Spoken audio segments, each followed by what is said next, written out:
Hazarika. We thank him that he agreed with us for a couple of issues and remaining things we'll tell. नमस्कार। देखिए, आप लोग जो issue लेके आए हैं, एक भारतीय होने के नाते इतना निश्चित है कि आप लोगों का जो इमोशन, जो सोच, जो भावना लेके आए हैं, उसका मैं पूर्ण तरफ से इज्जत करता हूँ, उसका सम्मान करता हूँ और उसी भावना के साथ आप लोगों के साथ खड़ा हूँ।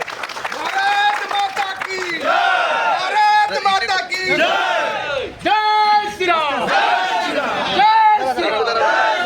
तो इसी भावना के साथ न केवल मैं आपके साथ खड़ा हूँ, आप लोगों के 2-4 जो लीडरशिप टीम आई है उनकी भावनाओं के साथ खड़ा होके इसीलिए मैं नीचे आया हूँ आप लोगों को सांत्वना और आश्वासन देने के लिए कि जो आप समझते हैं उस देश के, उस प्रदेश के, बांग्लादेश के लोगों को अभी सर्व नहीं करना है, क्योंकि उन्होंने ना हमारा अपमान किया है, हमारे लोगों के साथ बहुत बुरा सलूक भी किया है।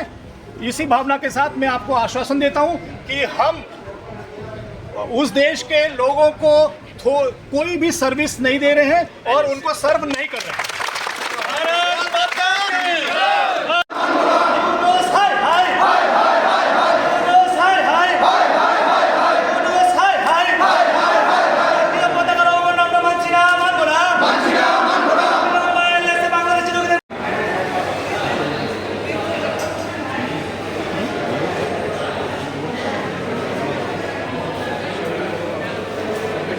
শুধু আমরাই ভারতবাসী হিসেবে এসেছি এরকম নয়, আপনারা যারা রিপোর্টার আছেন আপনারাও ভারতবাসী হিসেবে এসছেন, আমি তা মনে করি।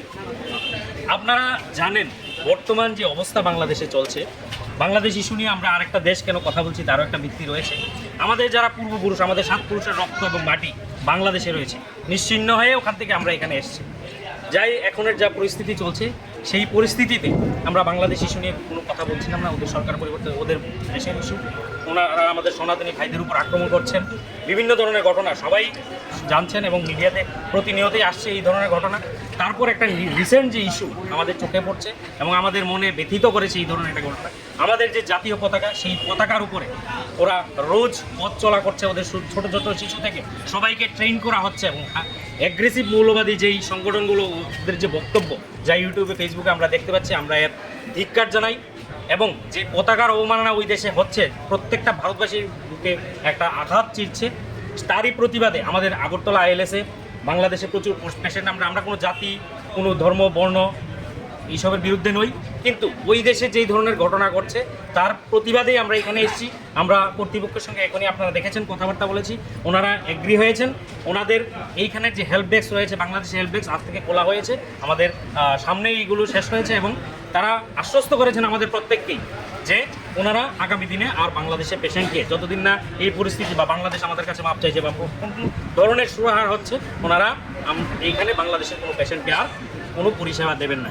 ওই দেশে আমাদের অবমাননা হচ্ছে, এই দেশে আমরা এদের পরিষেবা দেবো, এটা তো হতে পারে না, এটা কোনোভাবেই কাম্য নয়। এবং আমরা ভারতবাসী হিসেবে, আমরা আগরতলার বুক থেকে ভারতবাসী হিসেবে ভারতবর্ষের প্রতিটি নাগরিককে, প্রতিটি হাসপাতাল, প্রতিটি এডুকেশনাল ইনস্টিটিউশনকে আমরা অনুরোধ করছি, আপনাদের এইখানে যদি কোনো বাংলাদেশি থেকে থাকে বা বাংলাদেশিদের যদি আপনারা কোনো পরিষেবা দিয়ে থাকেন, অতি সত্বর এগুলো বন্ধ করুন। আমাদের পক্ষ থেকে এটা বিনম্র অনুরোধ রইল। আইএলএসের মতো আজকে আমরা যেই ইনিশিয়েটিভ নিয়েছি, বিভিন্ন স্তরে যারা ভারতীয় রয়েছে, যাদের বুকের মধ্যে সে ভারতের রক্ত রয়েছে, যারা ভারতীয় ভোট রয়েছে, তারা আপনারা সামনে এগিয়ে আসুন এবং এইগুলোকে নিয়ে কথা বলুন। এদেরকে একদম ছাড় দেওয়া যাবে না। আগামী দিনে এইগুলো নিয়ে কথা বলবে, হয়তো ভারত সরকার এইসব ইস্যু নিয়ে কথা বলবে, কিন্তু আমাদের যতটুকু করণীয়, আমরা এইখান থেকে আখাউড়া বর্ডার পর্যন্ত যতটুকু যা করণীয় আমরা সবটা করব এবং আমরা আগামী দিনেও এই ধরনের আন্দোলনকে আরও তীব্র থেকে তীব্রতর করব।